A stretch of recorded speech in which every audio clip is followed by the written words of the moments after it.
저는 지친 몸을 이끌고 길었던 하루의 업무를 마쳤습니다. 온 마음으로 저만의 아늑한 보금자리로 돌아가 편안히 쉴 수 있기를 기대했죠. 열쇠로 집 문을 여는 순간 눈앞에 펼쳐진 광경에 저는 순간 얼어붙었습니다. 거실에서는 시어머니가 환한 미소를 지으며 남편의 여동생, 즉 시누이 3명의 손을 잡고 있었습니다. 그들의 캐리어는 거실 구석에 아무렇게나 쌓여 있었죠. 제가 정신을 차리기도 전에 시어머니는 제게 빠른 걸음으로 다가와 제 손을 덥석 잡았습니다. 그 눈빛에는 간절함이 가득했고 목소리에는 다급함과 애원이 섞여 있었습니다. 아름아, 내가 부탁 좀 할게. 그냥 여기서 지내게 해주면 안 될까? 다들 내 피부치들이잖니? 이 서울에서 아는 사람도 없고 지낼 곳도 없으면 어떡하란 말이니? 제 심장이 쿵 하고 내려앉았습니다. 불쾌한 감정이 마음속에서 조용히 피어올랐죠. 사실 저는 10,000번이라도 싫었습니다. 이 작은 집은 저와 남편 민준 씨의 삶을 담기에도 벅찼으니까요. 갑자기 이렇게 많은 사람이 늘어나면 앞으로의 생활이 얼마나 엉망이 될지 상상조차 하기 싫었습니다. 하지만 기대감과 안쓰러움이 뒤섞인 시어머니의 눈빛, 그리고 옆에서 불안한 표정으로 서 있는 새 시누이를 보니 저는 결국 마음이 약해지고 말았습니다. 입술을 깨물고 마음속 불만을 억누르며 억지 미소를 지어 보였습니다. 그리고 조용히 고개를 끄덕이며 동의의 뜻을 표했죠. 그때 저는 결코 상상하지 못했습니다. 그 순간의 타협이 미래의 저를 끝없는 후회와 번뇌의 늪으로 빠뜨리게 될 줄은요. 그때로 돌아갈 수만 있다면 6월 말의 저녁, 공기는 숨이 막힐 정도로 무더웠습니다. 저는 오피스 빌딩을 나섰고 옅은 하늘색 셔츠 등판은 땀으로 흥건히 젖어 있었습니다. 무거운 발걸음을 옮겨 집으로 향했습니다. 아파트 단지 편의점에서 시원한 생수 한 병을 사서 절반을 단숨에 들이켜니 그제야 열기가 조금 가라앉는 듯 했습니다. 복도의 센서 등은 켜지지 않았습니다. 저는 벽을 더듬으며 계단을 올랐고 제 발소리는 고요한 복도에서 유난히 선명하게 울렸습니다. 4층 집 앞에 도착해 열쇠를 꺼내 문을 열려던 순간 집안에서 갑자기 웃음소리가 터져나왔습니다. 익숙하면서도 낯선 목소리였습니다. 제 손이 허공에서 멈췄습니다. 잠시 망설이다 열쇠를 돌렸습니다. 문을 열자 거실은 아수라장이었습니다. 소파, 테이블, 바닥 할 것 없이 물건들이 가득 쌓여 있었습니다. 먹다 남은 수박은 테이블 위에 그대로 놓여 있었고 바닥에는 캐리어들이 널브러져 있었으며 소파에는 개어놓은 옷가지들이 놓여 있었습니다. 민준 씨가 환한 얼굴로 저를 맞았고 그 뒤로 시어머니와 새 시누이가 따라 나왔습니다. 첫째 시누이 민정 언니는 품에 어린 남자아이를 안고 있었습니다. 이제 왔어? 엄마랑 동생들, 그리고 유준이도 왔어. 마침 저녁 먹으려던 참이야. 민준 씨는 제 가방을 받아들며 흥분을 감추지 못했습니다. 저는 시어머니께 고개를 까딱이며 인사했고 시누이들과도 눈인사를 나눴습니다. 유준이는 민정 언니 어깨 뒤에 숨어 저를 훔쳐봤습니다. 시어머니가 제 손을 잡으며 말했습니다. 낯빛이 안 좋구나. 일이 많이 힘들지? 너희 부부가 이렇게 바쁜데 챙겨주는 사람도 없으니원. 저는 슬며시 손을 뺐습니다. 익숙해요. 민준 씨가 주방에서 된장찌개를 들고 나오며 말했습니다. 엄마, 밥 먹어요. 오늘 다 엄마가 만드신 거야. 냄새 죽이지? 그러면서 제게 슬쩍 눈짓을 했습니다. 식탁에서 민준 씨와 시누이들은 신나게 대화를 나눴습니다. 제가 막 반찬을 집으려는데 시어머니가 젓가락을 내려놓으며 말했습니다. 아름아, 내가 민준이랑 얘기했는데 말이다. 너희들 일하느라 바쁘고 생활도 빡빡하잖니. 내가 이리로 와서 살림을 좀 해줄까 한다. 민정이는 애 데리고 있고 민지랑 미나도 자취방 구하려면 돈 드니까 차라리 다 같이 여기서 지내는 게 어떠냐. 일거양득 아니겠어? 제 젓가락이 허공에서 멈췄습니다. 식탁은 순간 조용해졌습니다. 저는 젓가락을 내려놓고 물을 한 모금 마시며 애써 평정을 유지했습니다. 집이 투룸이라 다 같이 지내긴 좀 좁을 것 같은데요. 괜찮아. 민준 씨가 말을 가로챘습니다. 안방은 엄마랑 막내 미나가 쓰고 작은 방은 첫째 누나랑 둘째 누나가 유준이랑 같이 바닥에서 자면 돼. 우리는 거실 소파에서 자면 되고 의욕에 넘치는 민준 씨의 모습을 보니 속이 쓰려왔습니다. 며칠만 계시는 건가요? 아니면 시어머니가 웃으며 말했습니다. 상황 봐서 민정이는 일 구해야 하는데 애 때문에 힘들고 민지는 취업 준비해야 하고 미나는 대학원 시험 준비해야 하니 다들 잠시만 있을 거야. 유준이가 갑자기 소리쳤습니다. 나 삼촌이랑 같이 잘래. 삼촌이 장난감 사준다고 했어. 민준 씨가 아이의 머리를 쓰다듬으며 말했습니다. 그럼 삼촌이 약속 지켜야지. 저는 억지 미소를 지었고 더는 입맛이 없었습니다. 식사 후 저는 혼자 부엌에서 설거지를 했습니다. 창밖에 플라타너스 잎이 바람에 사각거렸고 하늘은 점점 어두워졌습니다. 민준 씨가 뒤에서 저를 껴안으며 말했습니다. 삐치지 마. 내 체면 좀 세워줘. 아버지 일찍 돌아가셔서 엄마 혼자 우리 남매 키우느라 고생 많으셨잖아. 지금 동생들이 힘든데 내가 어떻게 모른 척하겠어. 이렇게 많은 식구를 우리 월급으로 감당할 수 있을지 걱정돼. 제 목소리는 차분했습니다. 첫째 누나는 곧 취직할 거고 둘째 누나도 졸업하면 돈 벌 거야. 그럼 월세 보태주겠지. 엄마가 오시면 너도 편해지잖아. 엄마가 끓여주는 김치찌개 네가 항상 먹고 싶어 했잖아. 저는 몸을 돌려 민준 씨를 빤히 쳐다봤습니다. 정말 잠시만이야? 민준 씨는 서둘러 고개를 끄덕였습니다. 물론이지. 다들 자리 잡으면 바로 나갈 거야. 저는 한숨을 쉬며 민준 씨의 어깨에 기댔습니다. 결혼한 지 2년, 돈 좀 모아서 아이를 가질 생각이었는데 민준 씨가 제 이마에 입을 맞추며 말했습니다. 그렇게 될 거야. 저는 창밖 아파트 단지에 쏟아지는 달빛을 바라보며 생각했습니다. 인생이 그렇게 순탄하지만은 않다는 것을요. 문득 오랫동안 가보지 못한 친정집의 모습이 떠올랐습니다. 그곳이 오늘따라 유난히 선명하게 그려졌습니다. 그들이 이사 오던 날 저녁, 저는 천근만근 무거운 다리를 이끌고 집으로 향했습니다. 복도의 센서 등은 여전히 고장난 채였습니다.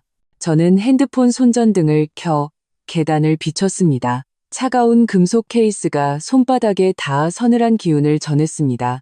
문을 열자 땀 냄새와 값싼 향수가 뒤섞인 후덥지근한 공기가 확 덮쳐왔습니다. 거실에는 캐리어가 산처럼 쌓여 있었고 짙은 회색과 와인색 캐리어들이 복도를 좁은 틈만 남기고 꽉 채우고 있었습니다. 3살배기 유준이는 캐리어를 밟고 기어오르다 미끄러져 휴지와 함께 바닥에 넘어졌습니다. 새하얀 휴지가 사방에 흩어졌습니다. 시어머니는 거실 중앙에 서서 종이 한 장을 쥔 채 말하고 있었습니다. 두꺼운 옷은 캐리어에 넣고 자주 입는 건 옷장에 걸어둬. 민준 씨는 땀을 뻘뻘 흘리며 TV 장식장을 옮기고 있었습니다. 땀에 젖은 티셔츠가 등에 달라붙어 짙은 자국을 남겼습니다.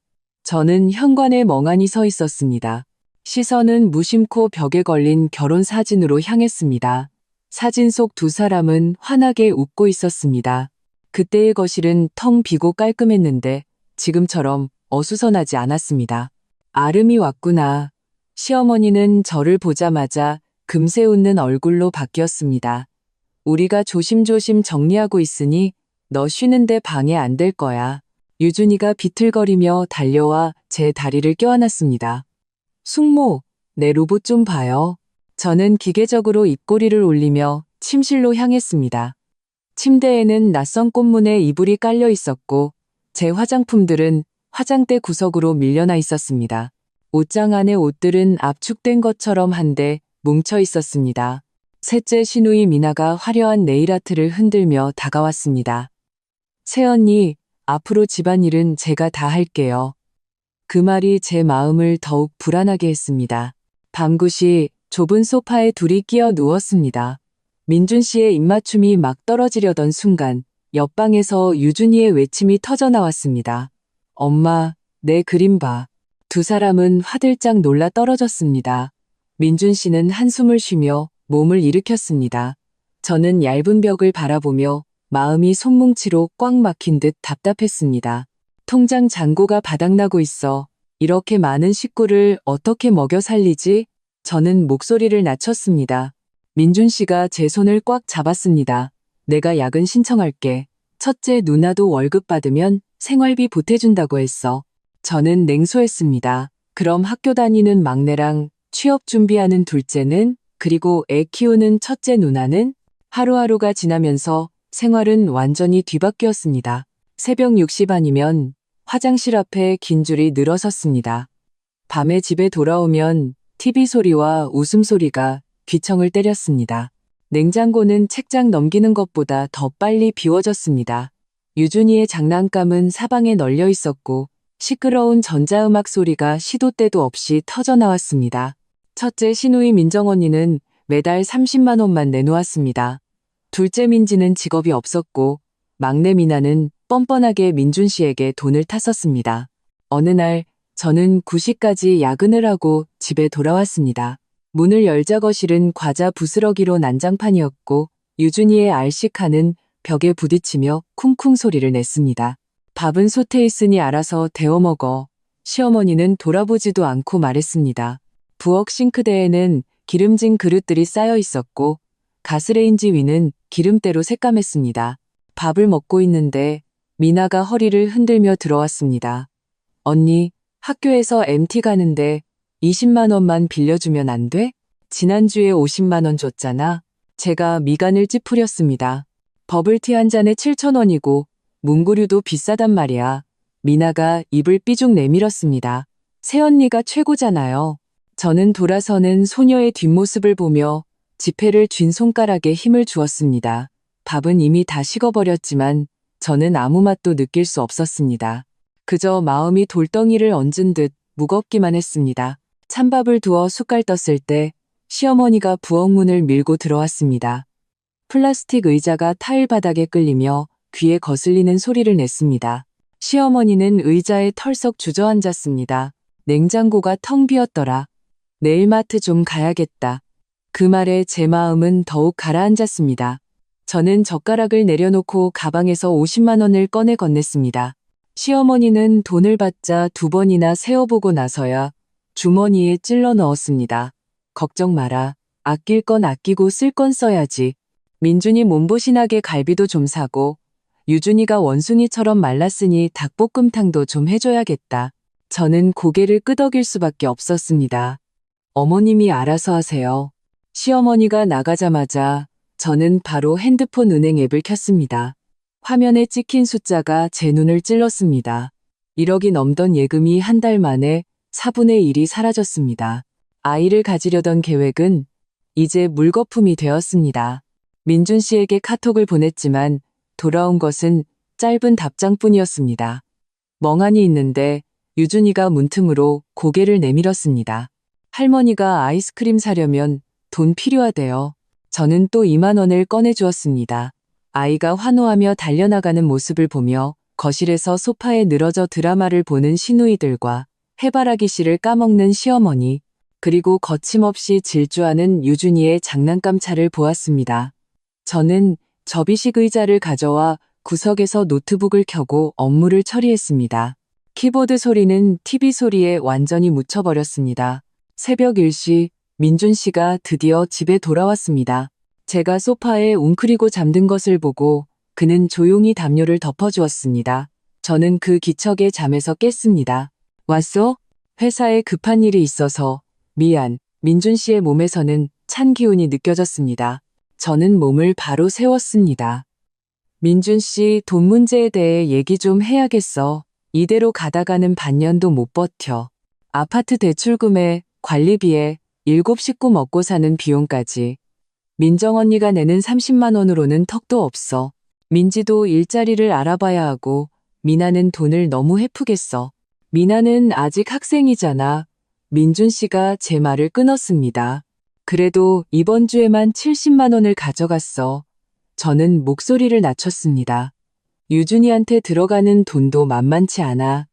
우리 자신도 건사하기 힘든 상황이야. 민준 씨는 한참 동안 말이 없었습니다. 내일 얘기할게. 돈 내야 할 사람은 내야지. 다음 날 아침 6시 부엌에서 나는 소리에 잠이 깼습니다. 시어머니가 찜통에 김치만두를 넣고 있었습니다. 네가 만두 좋아한다고 해서 아침 일찍 만들었어. 저는 조금 놀라 서둘러 수저를 놓는 것을 도왔습니다. 민준 씨가 부엌에 들어와 아침 식사를 보고는 감탄했습니다. 엄마, 이 솜씨는 정말 최고야. 시어머니는 눈을 가늘게 뜨며 웃었습니다. 그리고는 저를 향해 말했습니다. 너희 회사 사람 안 뽑니? 민지가 이력서를 그렇게 많이 넣었는데 연락이 없다네. 요즘 적당한 자리가 없어요. 민준 씨가 서둘러 말을 돌렸습니다. 내 친구가 IT 회사 인사팀에 있는데 한번 물어볼게. 시어머니의 얼굴에 금세 화색이 돌았습니다. 역시 아들이 최고야. 아, 맞다. 연말 보너스는 언제 나오니? 나오면 민정이 핸드폰 바꿔주고 유준이 영어 학원도 등록해줘야겠다. 민준 씨는 계속 고개를 끄덕였습니다. 저는 만둣국을 든 채 손이 굳어갔습니다. 돈에 대한 계산들이 목구멍을 꽉 막아 한마디도 할 수 없었습니다. 점심 식사 후 저는 조용히 신발을 갈아 신고집을 나섰습니다. 복도의 벤기름 냄새가 코에 달라붙었습니다. 저는 싸움을 피하고 싶은 마음에 서둘러 계단을 내려갔습니다. 가로수길, 햇살이 나무십 사이로 부서져 바닥에 쏟아졌습니다. 저는 천천히 걸으며 막 결혼했을 때를 떠올렸습니다. 작은 오피스텔에서 둘이 지내던 시절, 월급은 많지 않았지만 안정적이었습니다. 퇴근 후 함께 장을 보고 주말에는 소파에 누워 영화를 봤습니다. 돈을 모아 더 큰 집으로 이사하고 아이를 낳을 계획도 세웠었죠. 핸드폰을 꺼내자 카톡 대화 목록은 지난달 엄마의 안부 인사에서 멈춰 있었습니다. 망설이다 메시지를 보냈습니다. 엄마, 잘 지내? 시간 되면 보러 갈게. 엄마의 즉각적인 답장에 눈시울이 뜨거워졌습니다. 너희 들어오기만 기다리고 있었지? 엄마가 갈비찜이랑 탕수육 해줄게. 저는 키보드를 노려보다가 결국 다음에 얘기해요라고만 답했습니다. 차마 꺼내지 못한 말들이 돌덩이처럼 가슴을 짓눌렀습니다. 7 식구가 투룸에 끼어 살고 저와 민준 씨는 소파에서 자고 결혼할 때 부모님이 해주신 예금 통장도 바닥을 보이고 있었습니다. 집에 도착하기도 전에 싸우는 소리가 복도까지 들려왔습니다. 문을 열고 들어가니 거실 분위기는 일촉즉발이었습니다. 민준 씨는 테이블 옆에 서서 미간을 찌푸리고 있었고 민정 언니와 민지는 팔짱을 낀 채 짜증스러운 표정이었습니다. 시어머니는 굳은 얼굴로 소파에 앉아 있었고 유준이는 장난감을 껴안고 구석에 웅크리고 있었습니다. 집안 살림이 너무 많이 들어 민준 씨의 목소리가 잠겨 있었습니다. 첫째 누나, 생활비 좀 더 보태줘. 둘째 누나도 일자리 빨리 알아보고 월급 300 받아서 30만 원 내는 게 부족해? 민정 언니가 즉시 반박했습니다. 유준이 분유값만 한 달에 몇십만 원이야. 민지가 이어서 불평했습니다. 일자리가 그렇게 쉽게 구해지는 줄 알아? 아무데나 대충 들어갈 순 없잖아. 시어머니가 벌떡 일어났습니다. 민준아, 너 지금 우리더러 나가라는 거니? 내가 혼자 너희를 어떻게 키웠는데 이제 아들 집에 좀 머무는 것도 안 된다는 거야? 유준이 좋은 유치원 안 보내면 나중에 어떡하라고. 제가 들어서는 것을 보자 시어머니의 표정이 순간 부드러워졌습니다. 아름이 왔구나. 민준이가 애들한테 집안일 좀 더 하라고 얘기하는 중이었어. 네가 힘들까 봐. 저는 고개를 숙인 채 발끝만 만지작거리는 민준 씨를 보며 모든 것을 깨달았습니다. 저는 평온하게 말했습니다. 그거 좋네요. 하지만 말이 밖으로 나오자마자 목이 메는 것 같았습니다. 깊은 밤 두 사람은 소파에 끼어 누웠습니다. 제가 조용히 물었습니다. 왜 돈 얘기는 안 했어? 민준 씨가 한숨을 쉬었습니다. 그 얘기만 꺼내면 엄마는 내가 자기를 귀찮아한다고 생각하셔. 첫째 누나는 애를 방패 삼고 그럼 우린 어떡해. 통장 잔고가 몇 달 못 버틸 거야. 내가 민지한테 우리 회사에 한번 지원해보라고 할게. 걔가 취직하면 괜찮아질 거야. 민준 씨의 목소리에는 확신이 없었습니다. 저는 더 이상 말하지 않고 몸을 돌려 얼굴을 소파에 묻었습니다. 달빛이 커튼 틈으로 들어와 바닥에 긴 그림자를 드리웠습니다. 석 달이 지났습니다. 집은 엉망진창이 되었습니다. 거실에는 잡동사니가 가득 쌓였고 소파에는 항상 옷가지가 걸려 있었습니다. 한약 냄새, 향수 냄새, 과자 냄새가 뒤섞여 숨이 막힐 지경이었습니다. 저는 일정을 꽉 채웠고 매일 밤늦게까지 야근했습니다.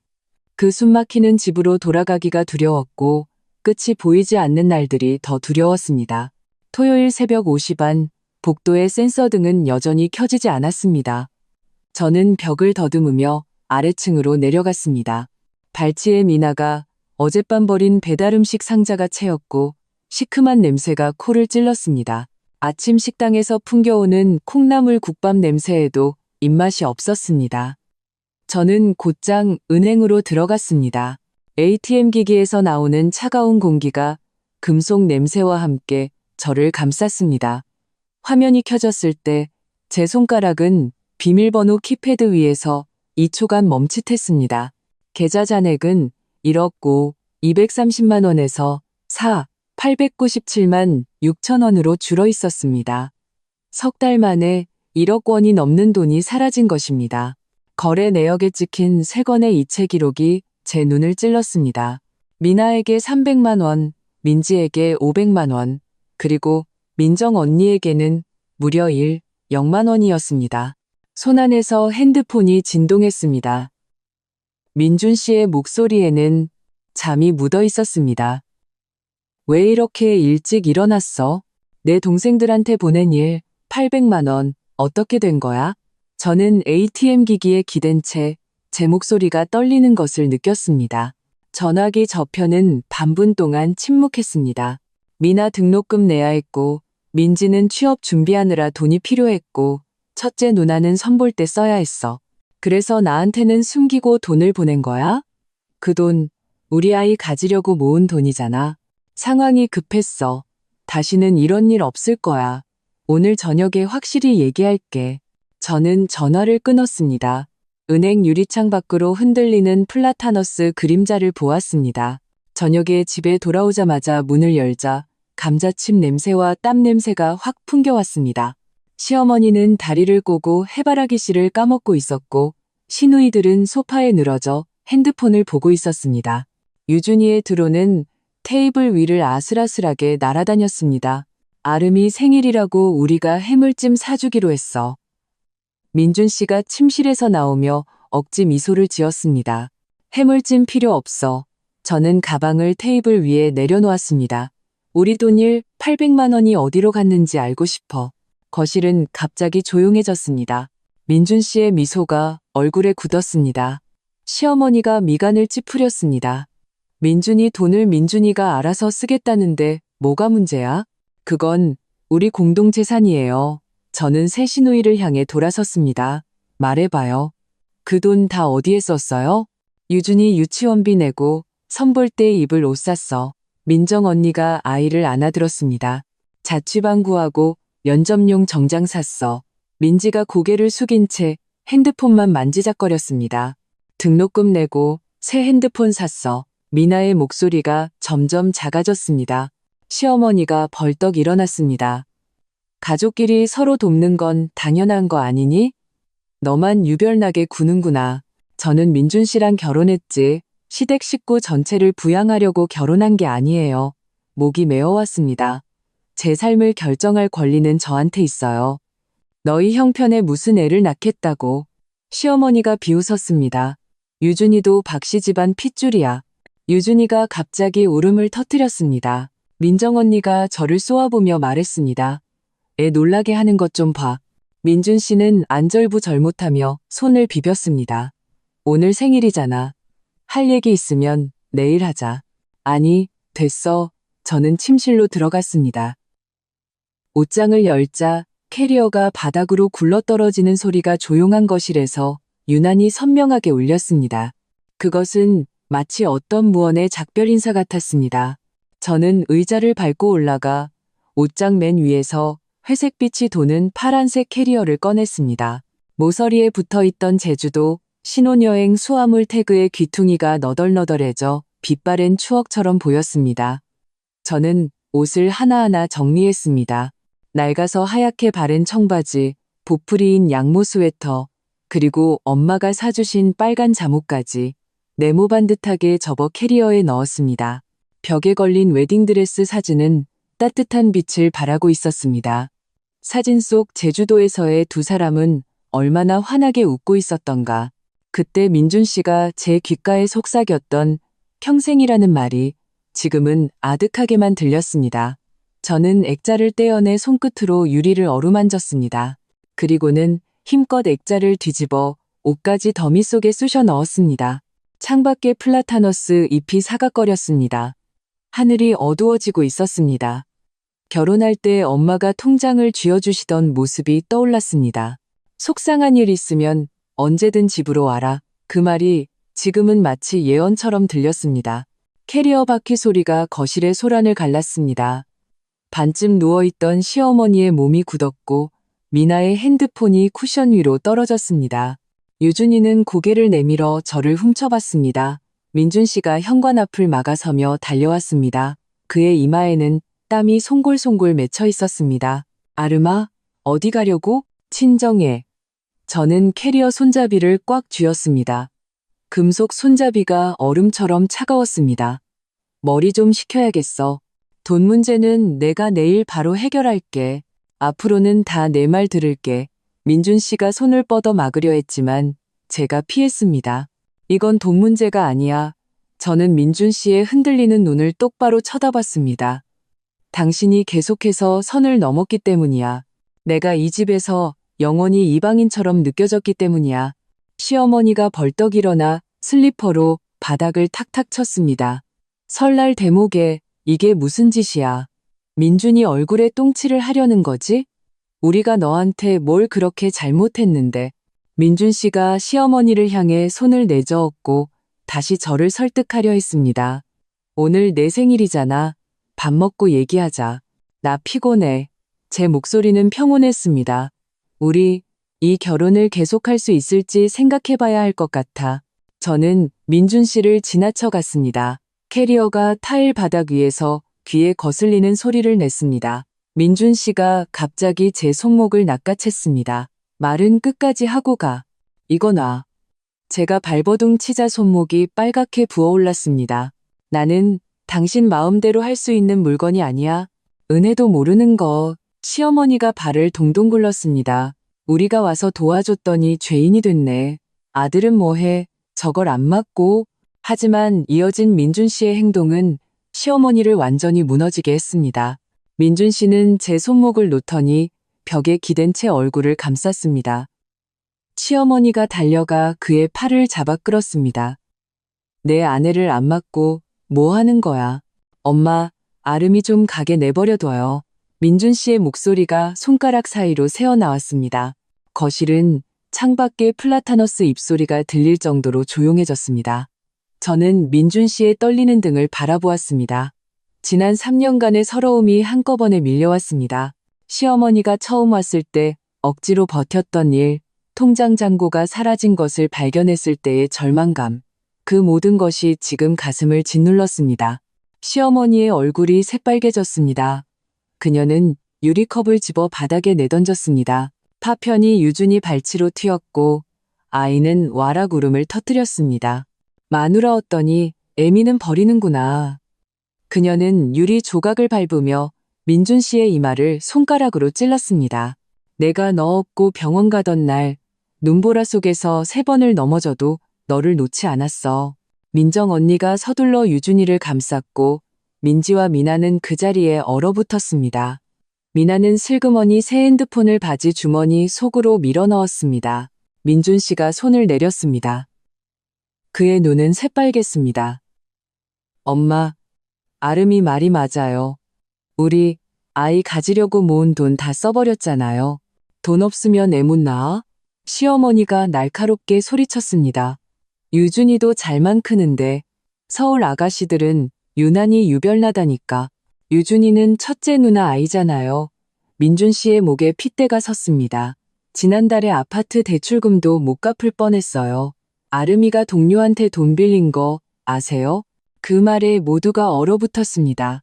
저는 급이 오던 밤 흠뻑 젖은 채 돈을 빌리러 갔다가 새 운동화를 신은 미나가 택시에서 내리는 것을 보았던 기억이 떠올랐습니다.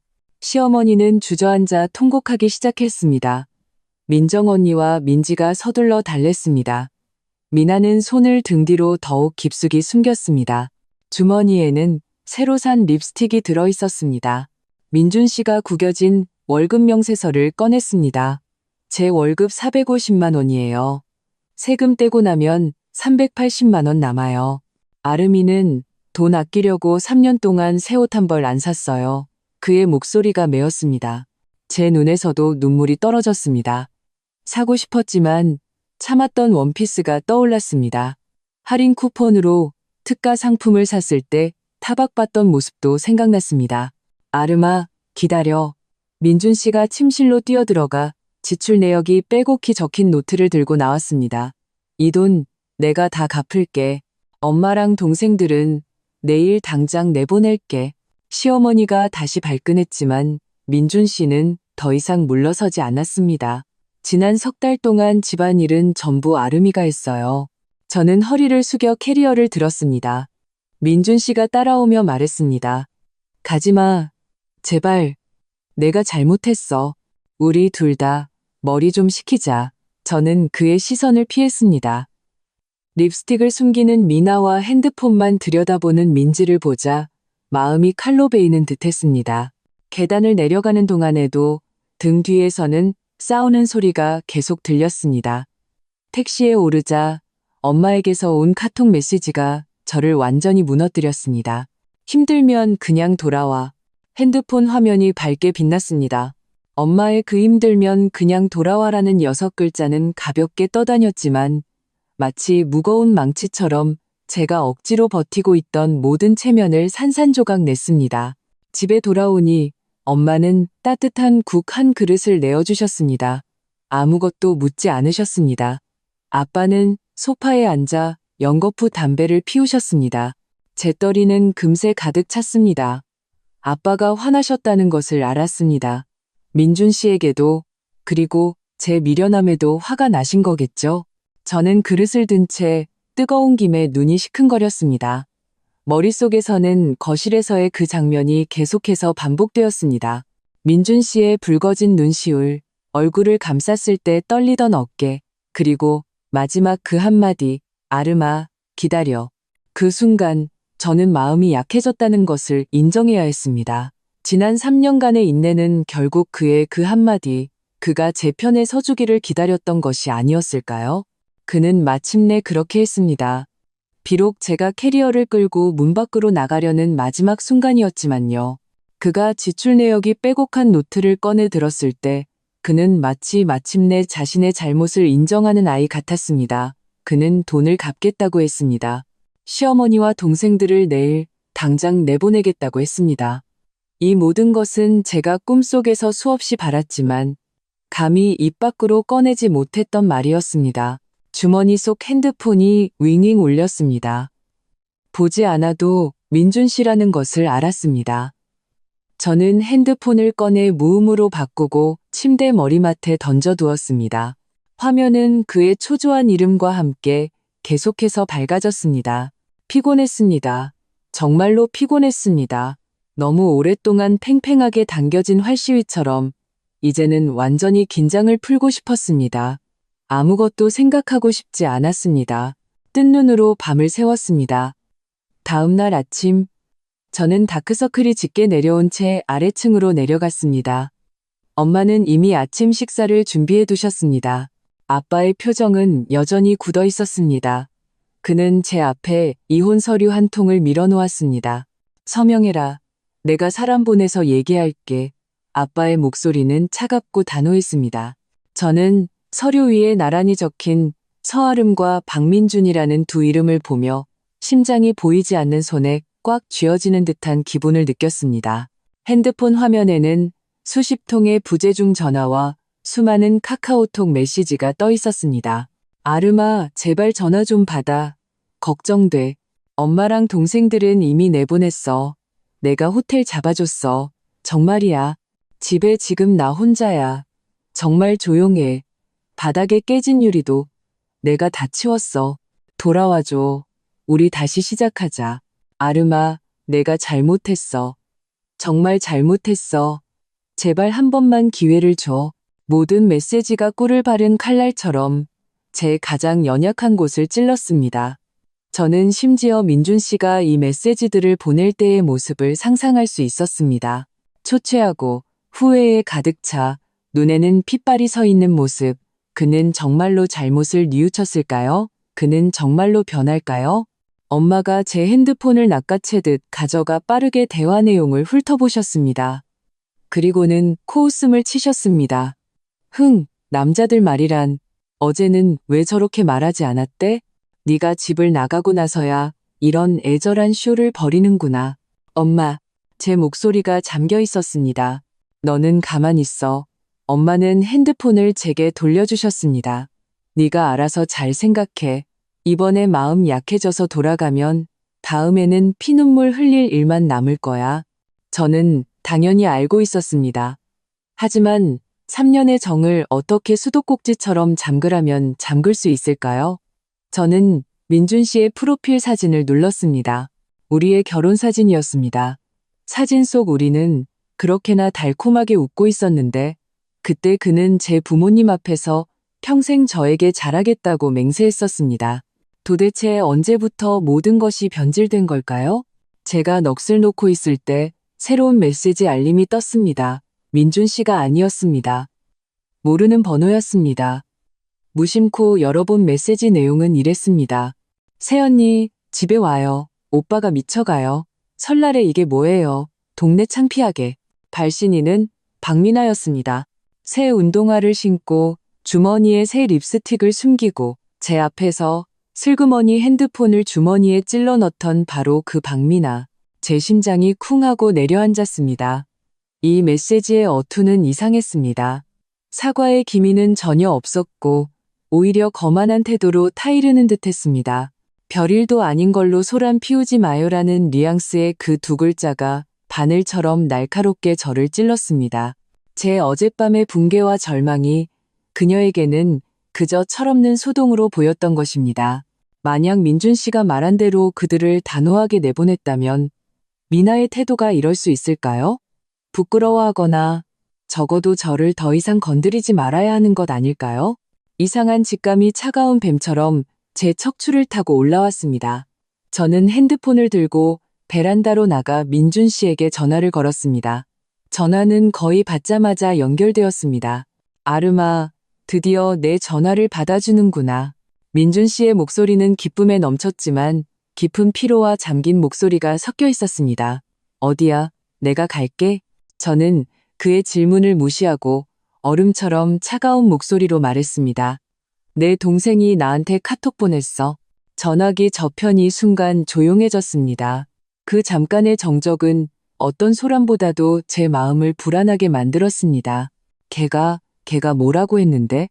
민준 씨의 목소리가 눈에 띄게 흔들렸습니다. 아름아, 걔가 하는 말은 그냥 헛소리야. 걔가 철이 없어서 그래. 내가 이미 혼냈어. 내가 당장 걔한테 너한테 사과하라고 할게.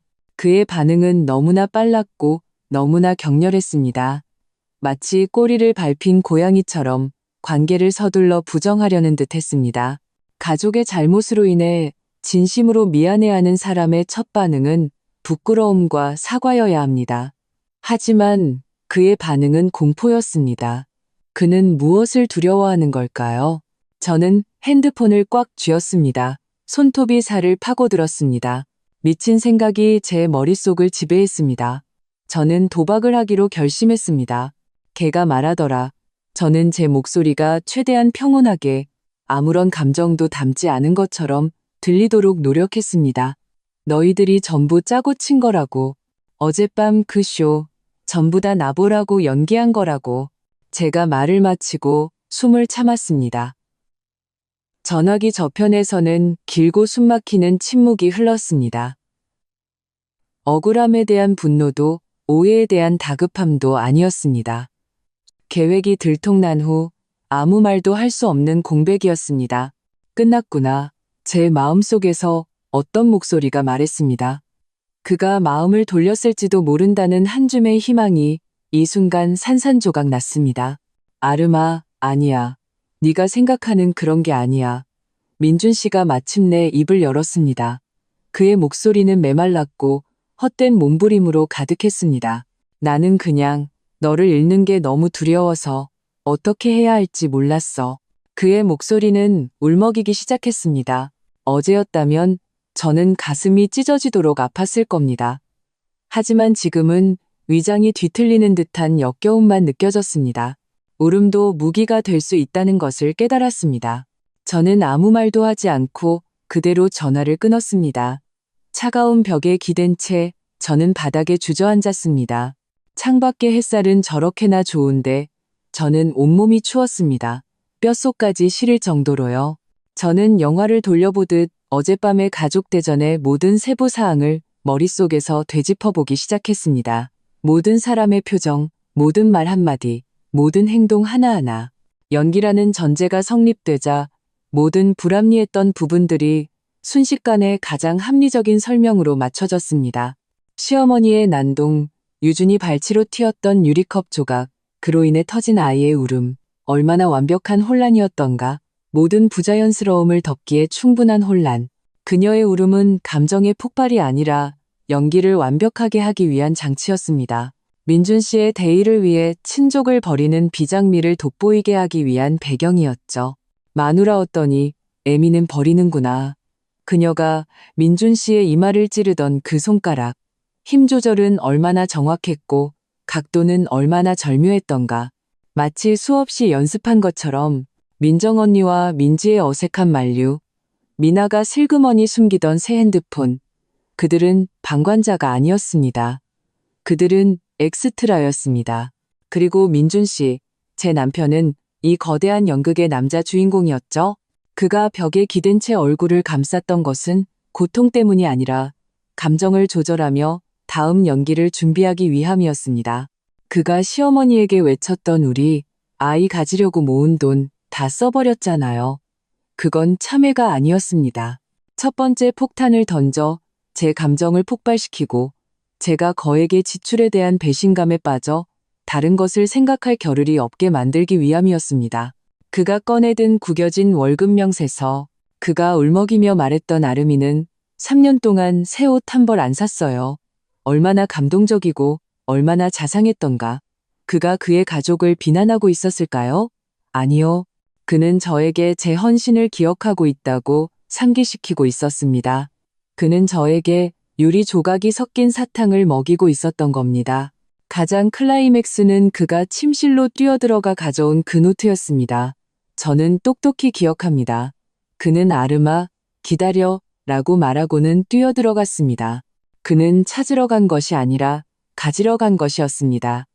그 노트는 이미 준비되어 있었던 겁니다. 마치 살인자가 가장 손이 잘 닿는 곳에 흉기를 숨겨둔 것처럼요. 그 안에는 무엇이 적혀 있었을까요? 정말로 지출 내역이었을까요? 아니면 이미 작성된 대사와 소품이었을까요? 모든 것은 제가 떠나기로 결심한 마지막 순간 저에게 가장 치명적인 일격을 가하기 위함이었습니다. 그 순간 저의 모든 서러움, 분노, 절망은 그의 각본 속 최고의 주인공이 되었습니다.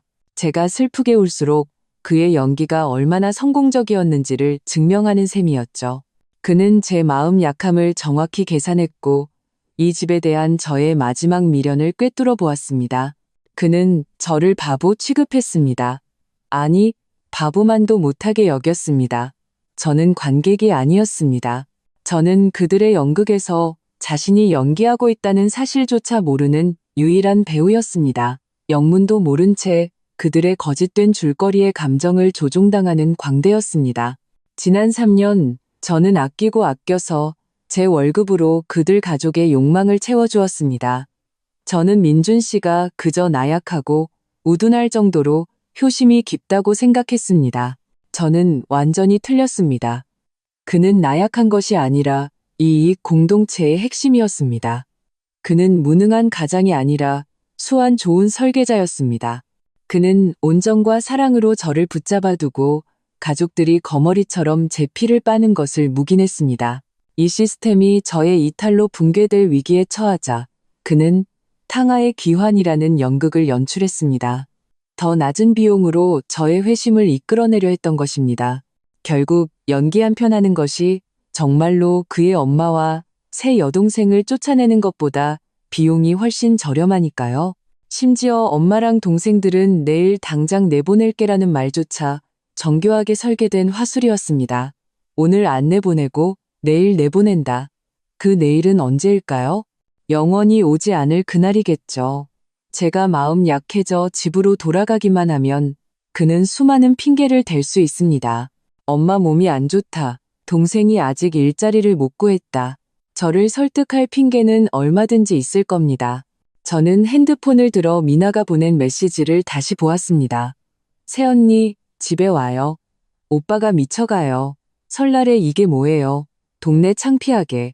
지금 다시 보니 모든 글자가 적나라한 조롱과 자신감으로 가득했습니다. 그녀는 제가 그녀의 오빠에게 설득당해 돌아올 것이라고 확신했던 겁니다. 왜냐하면 그들에게 이 방법은 언제나 통했으니까요. 제가 왜 이런 남자와 결혼했을까요? 우리가 처음 만났을 때가 생각났습니다. 그는 다정하고 세심했습니다. 제가 생리통으로 힘들어할 때면 생강차를 끓여주었고 야근하는 늦은 밤이면 차를 몰고 저를 데리러 왔습니다. 제 친구들은 모두 제가 세상에 둘도 없는 좋은 남자를 만났다고 부러워했습니다. 지금 생각해보니 그 모든 것이 처음부터 정교하게 계획된 사전조사였을지도 모릅니다. 그가 마음에 들어했던 것은 제가 아니라 저의 유복해 보이는 가정환경, 그보다 높은 제 연봉, 그리고 남과 다투기 싫어하는 제 성격이었을 겁니다. 저는 그들 가족을 부양하기에 가장 적합한 숙주로 정확하게 선별된 것이었습니다. 심장 어딘가가 완전히 차가워졌습니다. 그리고 완전히 단단해졌습니다. 저는 자리에서 일어나 거실로 걸어나갔습니다. 아빠는 여전히 담배를 피우고 계셨고 엄마는 부엌에서 눈물을 훔치고 계셨습니다. 저는 아빠 앞으로 다가가 그 이혼 서류와 펜을 집어들었습니다. 저 서명할게요. 제 목소리는 크지 않았지만 이상하리만치 또렷했습니다. 엄마가 부엌에서 뛰쳐나와 복잡한 눈빛으로 저를 바라보셨습니다. 아빠는 담배를 제 떠리에 비벼 끄고는 제가 충동적으로 행동하는 것이 아닌지 확인하려는 듯 저를 쳐다보셨습니다. 저는 망설이지 않았습니다. 서아름 뒤에 한 획 한 획 제 이름을 적어 내려갔습니다. 손이 조금 떨렸지만 그 어느 때보다 확고했습니다. 서명을 마친 후 저는 서류를 다시 아빠 쪽으로 밀었습니다. 아빠, 나머지는 아빠한테 맡길게요. 그리고 저는 핸드폰을 꺼내 그들 앞에서 한 가지 일을 했습니다. 저는 카카오톡을 열어 민준 씨를 찾았습니다. 그의 프로필 사진과 우리의 채팅 배경, 한때 그토록 달콤하다고 생각했던 그 웨딩 사진을 캡처했습니다. 그리고 그를 차단하고 전화번호를 삭제하고 또 차단했습니다. 이어서 시어머니, 첫째 시누이 민정, 둘째 시누이 민지, 셋째 시누이 미나, 심지어 그들 집안의 먼 친척들까지 제 카톡에 추가된 모든 사람을 하나하나 전부 차단했습니다. 이 모든 것을 마치고 나니 마치 핸드폰에 수년간 자리 잡고 있던 쓰레기 파일을 정리한 것처럼 전례 없이 상쾌한 기분이 들었습니다. 저는 카카오톡 프로필을 열어 그 캡처 사진을 올렸습니다. 그리고 상태 메시지를 딱 한 줄로 바꿨습니다. 3년 동안 걔한테 밥 줬네. 잘 가라. 다신 보지 말자. 상태 메시지를 바꾸자마자 1분도 채 되지 않아 제 핸드폰은 불이 나기 시작했습니다. 민준 씨네 가족이 아니었습니다.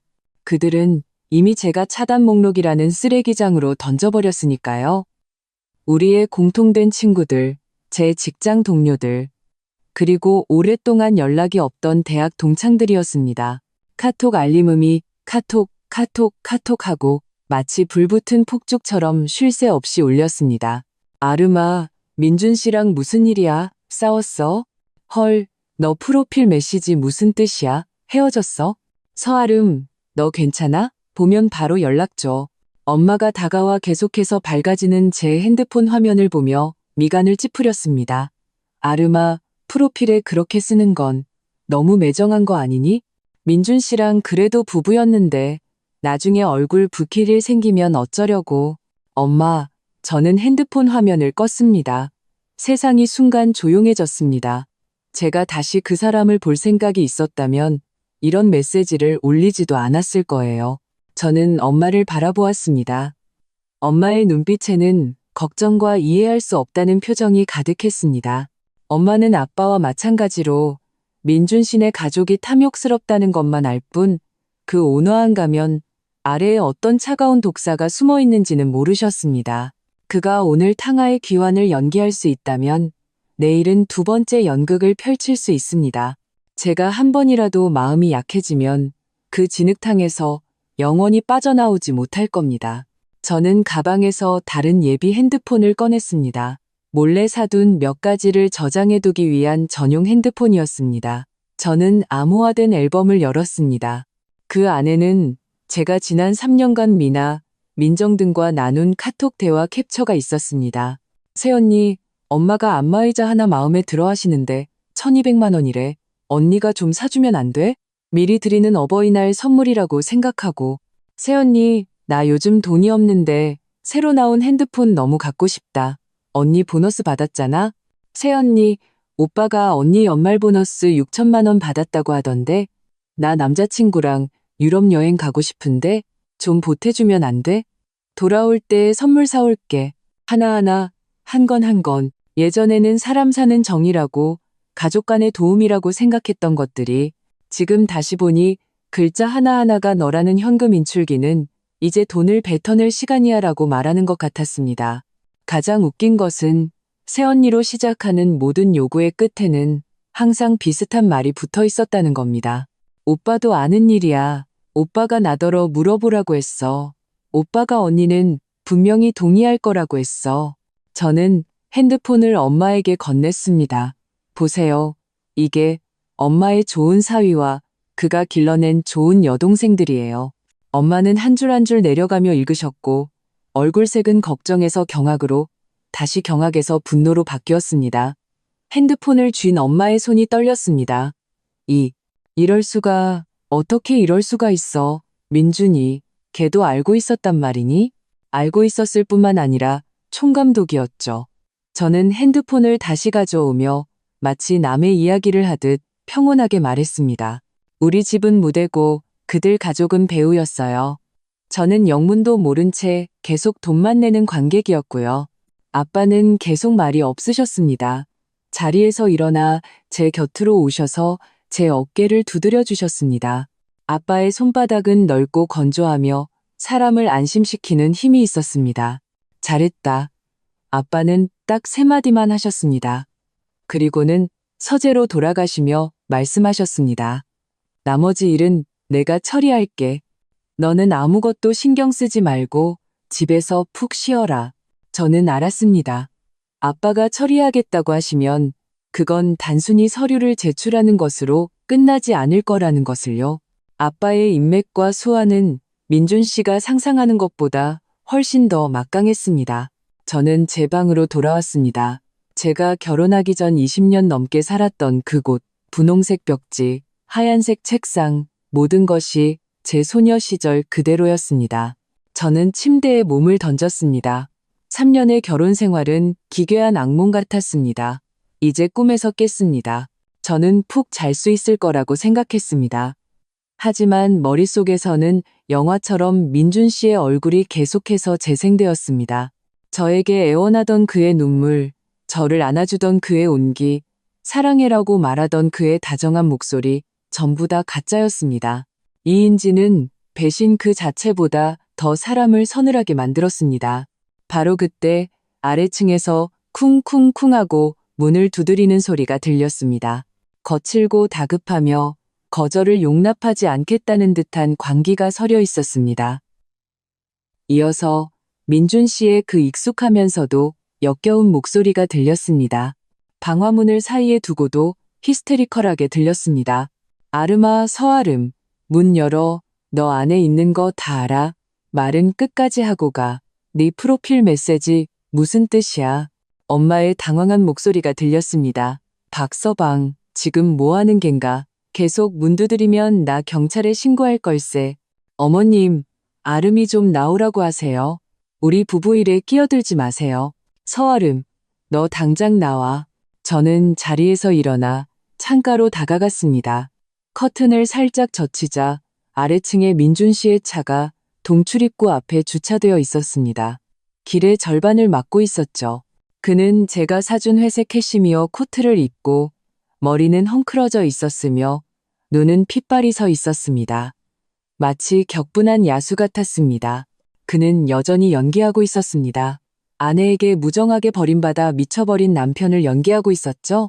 만약 제가 이 모든 것을 깨닫지 못했다면 아마 지금쯤 울면서 아래층으로 달려가 그의 품에 안겨 그의 해명을 듣고 그의 몇 마디 말에 설득되어 다시 집으로 돌아가 그의 숙주 노릇을 계속하고 있었을 겁니다.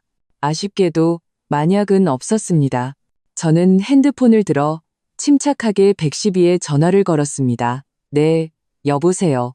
신고 좀 하려고요. 주소는 5호 아파트 5동 5호입니다. 누가 저희 집 문을 부수려고 하고 폭력적인 위협을 가하고 있어요. 녹음도 해뒀습니다. 네, 전 남편이에요. 전화를 끊고 저는 밖으로 나갔습니다. 엄마가 거실에서 초조하게 서성이는 것이 보였고 아빠는 문 뒤에 골프채를 들고서 계셨습니다. 얼굴은 어둡게 가라앉아 있었습니다. 아빠, 엄마, 걱정 마세요. 제가 말했습니다. 제가 경찰에 신고했어요. 엄마가 깜짝 놀랐습니다. 신고를? 아름아, 일이 너무 커지면 보기 안 좋지 않겠니? 엄마, 체면이 중요해요. 아니면 엄마 딸이 중요해요? 제가 반문했습니다. 오늘 제가 이 문을 열면 엄마는 믿으시겠어요? 그가 무릎 꿇고 제 다리를 붙잡고 울면서 내일 당장 자기 엄마랑 동생들 시골로 보내겠다고 할 거라는 걸요. 제가 집에 돌아가면 모든 것은 예전 그대로일 거고요. 이 연극 제가 3년 동안 봤어요. 이제는 지겨워요. 문을 두드리는 소리는 계속되었고 민준 씨의 고함도 점점 더 광적으로 변해갔습니다. 서아름, 이 독한 년, 내 카톡을 지워? 잠수를 타? 내가 말하는데 이혼 안 하면 너는 평생 내 마누라야. 어디서 바람이라도 피워봐. 내가 내 다리를 부러뜨려 버릴 테니까. 들어보세요. 이제는 더 이상 연기할 수도 없게 되었네요. 다정다감한 남편은 막말을 내뱉는 미친 개가 되었습니다. 아빠의 표정은 더욱 험악해졌습니다. 골프채를 쥔 손등에 핏줄이 솟아올랐습니다. 저는 문가로 다가가 현관문 렌즈를 들여다보았습니다. 렌즈 속에서 민준 씨의 얼굴은 분노로 일그러져 있었습니다. 제 기억 속의 그 다정한 모습과는 전혀 다른 사람이었습니다. 아니, 어쩌면 이것이 그의 본 모습일지도 모릅니다. 저는 핸드폰을 켜 동영상 녹화 기능을 렌즈에 맞췄습니다. 그리고 목을 가다듬고 차갑게 입을 열었습니다. 박민준 씨, 우리 이제 아무 관계도 아니에요. 이혼 서류에 저 서명했어요. 내일 우리 아빠 변호사가 당신 찾아갈 거예요. 당신 지금 당장 우리 집 앞에서 꺼져요. 안 그러면 경찰 오면 당신 얼굴 보기 흉해질 테니까. 문 밖의 소리가 갑자기 멈췄습니다. 몇 초 후 민준 씨의 목소리는 믿을 수 없다는 듯 상처받은 듯한 떨림을 담고 있었습니다. 아름아, 네가 어떻게 나한테 이럴 수 있어? 우리 3년의 정을 그렇게 하루아침에 끊어버릴 수 있어? 그냥 우리 엄마, 우리 동생들 때문에? 그들은 내 가족이야. 내가 어떻게 하라고. 그가 다시 약한 척, 불쌍한 척하며 책임을 깨끗하게 떠넘기는 것을 보고 저는 거의 웃음이 터질 뻔했습니다. 사소한 일? 박민준 씨, 당신 매달 내 월급 통장에서 1,000만 원 넘게 가져간 걸 사소한 일이라고 해? 당신 동생이 내 신용카드로 명품 사는 걸 사소한 일이라고 해? 당신 엄마가 내 돈 들고 나가서 동네 사람들한테 자기 아들이 얼마나 능력 있어서 돈 잘 쓰는 며느리 얻었다고 자랑하는 걸 사소한 일이라고 해? 제 목소리는 크지 않았지만 모든 글자가 얼음 조각을 부순 칼날처럼 문을 뚫고 그에게 밝혔습니다. 문 밖은 다시 침묵에 잠겼습니다. 저는 그가 지금 어떤 표정을 짓고 있을지 상상할 수 있었습니다. 분명 경악과 당혹감에 빠져 있겠죠. 항상 순종적이던 제가 이 모든 것을 하나하나 똑똑히 기억하고 있을 줄은 몰랐을 겁니다. 아르마, 그 돈들 다 우리 가족이 쓴 거잖아. 내 돈이 내 돈이고 우리는 부부인데 그렇게 칼같이 나눌 필요가 뭐 있어? 그의 목소리가 부드러워졌습니다. 그는 우리라는 단어를 이용해 우리의 관계를 다시 구축하려 했습니다. 제발 우리라고 하지 마. 더러우니까. 저는 현관문 렌즈를 향해 극도로 조롱하는 미소를 지었습니다. 박민준 씨, 양심의 손을 얹고 스스로에게 물어봐. 당신 여동생들 고등학교 졸업하고 나서 집에서 부모 등골 빼먹지 않은 애가 누가 있어? 당신 엄마 내 돈 들고 화투 치러 가서 돈 잃으면 나한테 달라고 했잖아. 당신 내 가족 전부 거머리처럼 내 몸에 붙어서 피 빨아먹고 있으면서 나한테 감사하길 바라는 거야? 아니야, 아르마, 헛소리하지 마. 그는 다급하게 부정했습니다. 나는 계속 열심히 일했어. 너한테 더 좋은 삶을 주고 싶었다고. 더 좋은 삶? 그게 당신이 5년 일하고 월급 350만 원 받는 거야? 우리 아빠가 사준 차 몰고 내가 사준 명품 옷 입고 당신 그 건달 같은 친구들 앞에서 곧 사장 될 거라고 허풍 떠는 거야? 저는 한마디 한마디 그의 위장의 옷을 전부 벗겨냈습니다. 박민준 씨, 연기 그만해. 역겨우니까. 내가 예전에는 눈이 멀었지만 이제는 아니야. 너, 문 밖에 그는 제 말에 할 말을 잃은 듯 했습니다. 바로 그때 복도에서 또 다른 날카로운 여자 목소리가 들렸습니다. 오빠, 이 쌍년이랑 무슨 말을 그렇게 해. 우리 가족 전부 다 차단하고 카톡 프로필에 우리 욕을 써놨잖아. 보나 마나 받겠단 놈 생긴 거야. 오빠 버리려고 저러는 거라고. 미나였습니다. 그는 항상 가장 먼저 나서는 아이였죠. 이어서 늙었지만 기운 넘치는 목소리가 들렸습니다. 문 열어, 이 천박한 거사. 문 열어. 우리 박씨 집안이 너한테 뭘 그렇게 잘못했기에 내 아들을 이렇게 모욕해. 내가 오늘 내 주둥이를 찢어놓고 말 테다. 시어머니였습니다. 좋네요. 온 가족이 다 모였군요. 아빠는 문 밖의 욕설을 듣고 화가 나 온몸을 떨며 문을 열고 뛰쳐나가려고 하셨습니다. 제가 아빠를 급히 막았습니다. 아빠, 나가지 마세요. 저들이랑은 할 말 없어요. 저는 핸드폰을 꺼내 스피커폰을 켰습니다. 부드러운 여성의 목소리가 흘러나왔습니다. 네, 5호 파출소입니다. 신고 접수되었으며 경찰관이 출동 중입니다. 약 3분 후 도착 예정입니다. 저는 볼륨을 최대로 높이고 핸드폰을 문에 갖다 댔습니다. 박민준 씨, 어머님, 그리고 박민아 씨, 다들 들었죠? 경찰이 곧 도착해요.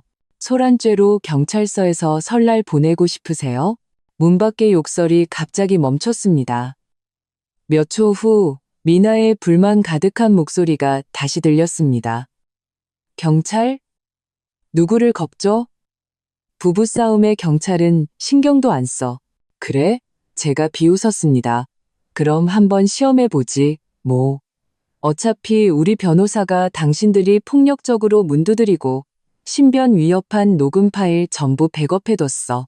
아, 그리고 방금 당신들이 한 욕설, 쌍년, 천박한 것도 전부 녹음됐고 명예훼손죄 성립될지 모르겠네. 박민준 씨, 공무원 시험 준비 중 아니었나? 전과 기록 남으면 영향이 좀 있지 않을까? 저는 박민준 씨라는 세 글자를 특별히 강조했습니다. 문 밖은 죽음 같은 정적이 흘렀습니다. 저는 시어머니가 목소리를 낮춰 욕하는 소리와 민준 씨의 거친 숨소리를 똑똑히 들을 수 있었습니다. 그는 두려워했습니다. 그의 가장 큰 약점은 바로 그 성실한 청년이라는 이미지였습니다. 그는 항상 자신의 직업이 변변치 않다고 생각했고 공무원이 되어 가문을 빛내고 싶어 했습니다. 만약 전과 기록이 남는다면 그의 인생은 끝장입니다. 이것이 제가 아빠가 나가서 그들과 대치하게 하는 대신 경찰에 신고한 이유입니다. 양아치를 상대할 때는 양아치가 알아들을 수 있는 규칙을 사용해야 합니다. 위선자를 상대할 때는 그가 가장 소중히 여기는 껍데기를 찢어야 합니다. 대략 30초 후 저는 그들이 황급히 계단을 내려가는 발소리를 들었습니다. 세상이 마침내 조용해졌습니다. 저는 문에 기댄 채 긴 한숨을 내쉬었습니다. 방금의 대치로 몸에 힘이 풀렸습니다. 엄마가 저를 급히 부축했습니다. 눈가가 붉어져 있었습니다. 아름아, 엄마 죽는 줄 알았네. 쟤들이 어떻게 너한테 그런 욕을 할 수가 있니? 아빠가 다가와 제 손에서 핸드폰을 가져갔습니다. 그 동영상을 보며 얼굴이 잿빛으로 변했습니다. 짐승 같은 것들. 그는 골프채를 바닥에 힘껏 내리쳤고 쿵 하는 소리가 울렸습니다. 이 일 이대로 안 끝낸다. 경찰이 곧 도착했습니다. 저는 녹음 파일과 동영상을 증거로 제출하고 간단히 상황을 설명했습니다. 두 젊은 경찰관은 조서를 작성했고 태도는 매우 친절했습니다. 돌아가기 전에 안전에 유의하고 무슨 일 있으면 언제든 연락하라고 당부했습니다. 경찰을 보내고 아빠는 엄마를 방으로 모셔가 쉬게 하신 후 저를 서재로 부르셨습니다. 서재는 담배 연기로 자욱했습니다. 아빠는 하룻밤 사이에 몇 년은 더 늙으신 것 같았습니다. 그는 담배를 비벼 끄고 저를 바라보셨습니다. 그 눈빛에는 제가 본 적 없는 무거움과 결연함이 담겨 있었습니다. 아름아, 아빠가 묻는다. 너 민준이랑 3년 동안 걔네 식구들이 가져간 돈 말고 걔 자신이 너한테서 큰 돈을 가져간 적 있니? 저는 잠시 멈칫했습니다. 머릿속이 빠르게 돌아갔습니다. 민준 씨는 저에게 몇 번 돈을 빌린 적이 있었습니다. 한 번은 친구가 회사를 차리는데 투자하라고 해서 1억 원을 투자했다고 했고, 또 한 번은 부업으로 해외 직구 사업을 하려는데 자금이 필요하다며 1억 5천만 원을 가져갔습니다. 그리고 반년 전에는 내부 정보가 있는데 절대 손해보지 않는 금융상품에 투자할 수 있다며 2억 원을 요구했습니다. 이 돈들을 합치면 4억 5천만 원이었습니다. 당시 그는 돈을 벌면 전부 저에게 주고 큰 집도 사주겠다고 철석같이 약속했습니다. 저는 그의 열정과 이른바 상승 욕구에 눈이 멀어 망설임 없이 제 예금을 모두 그에게 이체했습니다. 하지만 그 사업들은 나중에 모두 흐지부지 되었습니다. 제가 물어보면 그는 시장 상황이 안 좋아서 돈이 묶였다며 기다리라고만 했습니다. 지금 생각해보니 허점투성이었습니다. 저는 이 몇 건의 거래를 아빠에게 하나하나 말씀드렸습니다. 아빠는 듣고 나서 한참 동안 말이 없으셨습니다. 그저 담배 한 개비를 더 피워 물고 깊이 빨아들인 후 연기를 천천히 천장으로 내뿜으셨습니다. 알겠다. 그가 마지막으로 말했습니다. 아름아, 이 일은 네가 신경 쓰지 마라. 돈은 아빠가 한 푼도 빠짐없이 다 받아줄게. 그의 말투는 평온했지만 저는 폭풍전야의 기운을 느꼈습니다. 저는 더 이상 묻지 않았습니다. 아빠가 한번 결심한 일은 아무도 막을 수 없다는 것을 알았으니까요. 이 결혼은 끝났습니다. 이 빚은 반드시 청산해야 합니다. 다음 날은 설날이었습니다. 집집마다 복주머니를 걸고 붉은 장식을 달아 명절 분위기가 물씬 풍겼습니다. 하지만 우리 집은 이상할 정도로 조용했습니다. 엄마는 아침 일찍 시장에 가서 음식을 사와 부엌에서 묵묵히 명절 음식을 준비하셨습니다. 아빠는 오전 내내 전화를 하셨습니다. 제가 알아들을 수 없는 회사 업무 이야기였지만 말투는 갈수록 날카로워졌습니다. 저는 방에 틀어박혀 영화를 보며 주의를 분산시키려 했지만 머릿속은 여전히 혼란스러웠습니다. 점심때쯤 아빠의 변호사가 왔습니다. 김 변호사님은 금태 안경을 쓴 점잖고 품이 있어 보이는 중년 남성이었습니다. 하지만 그가 소파에 말없이 앉아있을 때 저절로 위험 있는 기운이 느껴졌습니다. 서아름 씨, 김 변호사님이 제게 서류 한 부를 건넸습니다.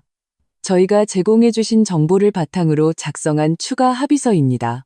주로 혼인 중 재산 분할, 특히 개인 재산이 침해된 부분에 관한 것입니다.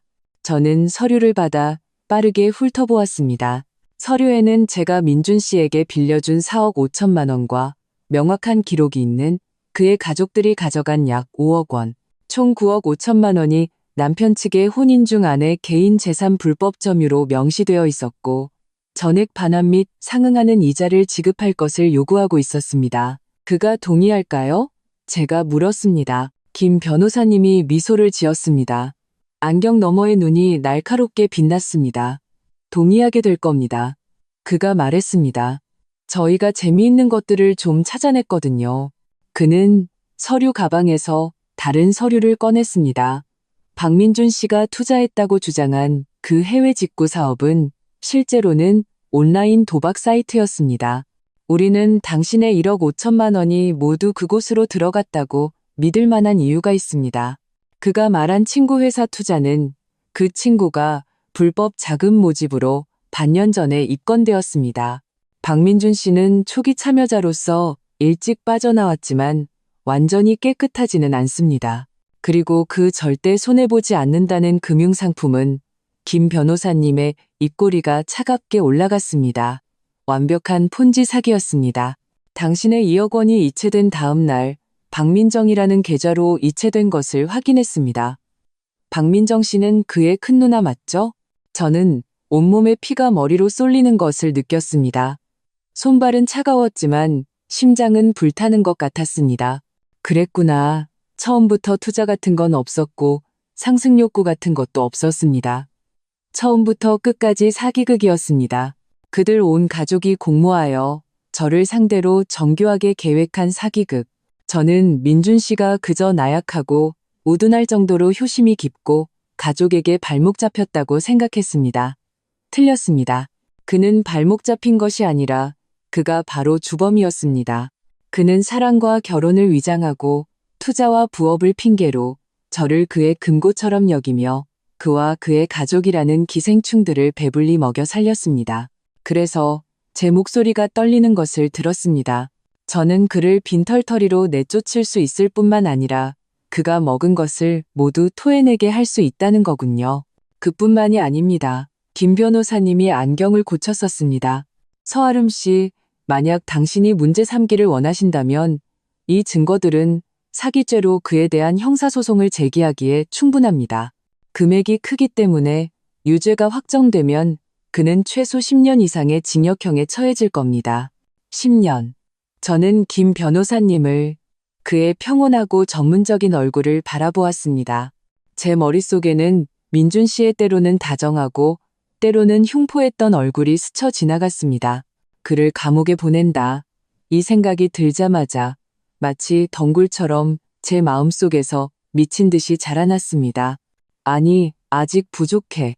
단순히 그를 감옥에 보내는 것은 그에게 너무 관대한 처사야. 그와 그의 가족은 내 3년의 청춘을 망가뜨렸고 내 모든 진심을 짓밟았어. 나는 그들에게 내가 마음대로 주무를 수 있는 물은 감이 아니라는 것을 알려줄 거야. 나는 그들이 가장 고통스러운 대가를 치르게 할 거야. 김 변호사님, 제가 고개를 들었습니다. 눈빛은 그 어느 때보다 확고했습니다. 저는 당장은 형사소송을 제기하지 않겠습니다. 김 변호사님은 조금 놀랐지만 아빠는 제 뜻을 이해하신 듯 했습니다. 그저 평온하게 저를 바라보실 뿐 아무 말씀도 하지 않으셨습니다. 저는 그가 이 추가 합의서를 들고 스스로 저에게 와서 애원하게 만들 거예요. 제가 말했습니다. 저는 그와 그의 온 가족이 무릎 꿇고 돈을 갚게 할 겁니다. 김 변호사님은 저를 보더니 몇 초 후 제 의도를 파악했습니다.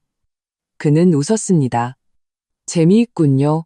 서아름 씨, 그 생각이 마음에 듭니다. 걱정 마세요. 저희가 협조하겠습니다. 그는 자리에서 일어났습니다. 오늘 오후 제가 이 합의서와 저희가 확보한 증거 사본을 함께 박민준 씨에게 전달하겠습니다. 아마 그는 설날 저녁에 당신과 진지하게 대화하고 싶어 할 겁니다. 김 변호사님을 보내고 아빠가 제 곁으로 와 제 어깨를 힘껏 두드려 주셨습니다. 아름아, 네가 다 컸구나. 저는 웃었습니다. 눈물이 나올 것 같은 미소였습니다. 네, 3년의 고통스러운 교훈과 거의 10억 원에 가까운 수업료를 내고 저는 마침내 어른이 되었습니다. 오후 4시 제 핸드폰이 울렸습니다.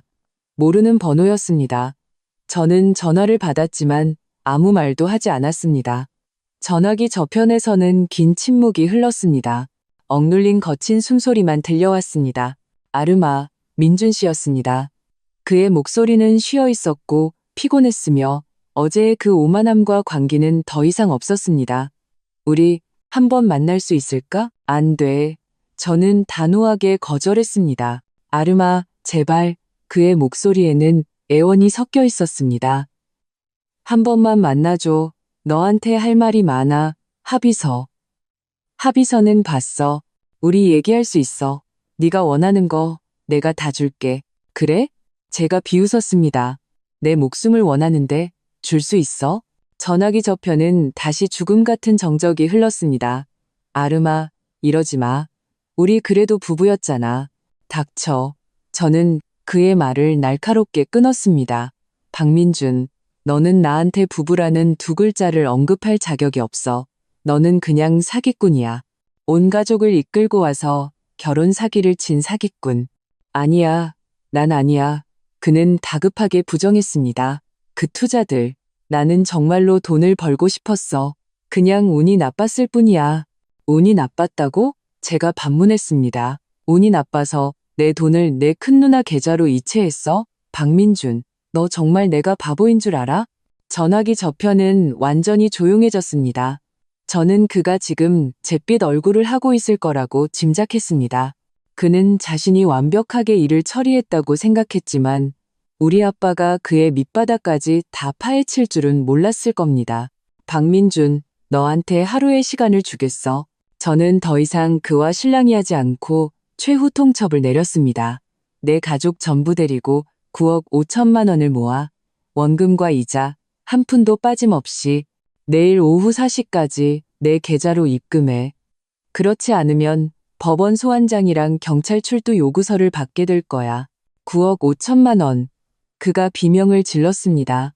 내가 어디서 그런 큰 돈이나. 아르마, 너 나를 죽이려는 거야? 그건 내 사정이야. 제 목소리는 얼음처럼 차가웠습니다. 집을 팔든 사채를 쓰든 나는 상관없어. 나는 돈만 보면 돼. 아, 그리고 너 지금 사는 그 아파트.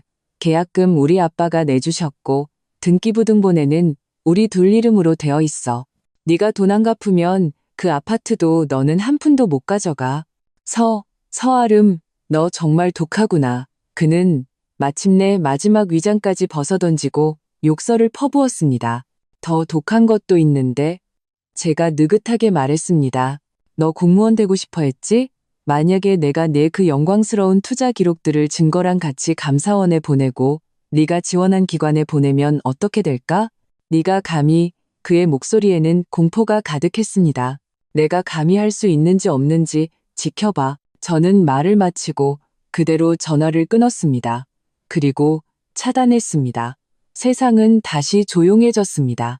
저는 창밖으로 점점 어두워지는 하늘과 멀리서 터지는 불꽃들을 바라보았습니다. 박씨 가족에게 이번 설날은 결코 편안하지 않을 것입니다. 그리고 제 마음은 그 어느 때보다 평온했습니다.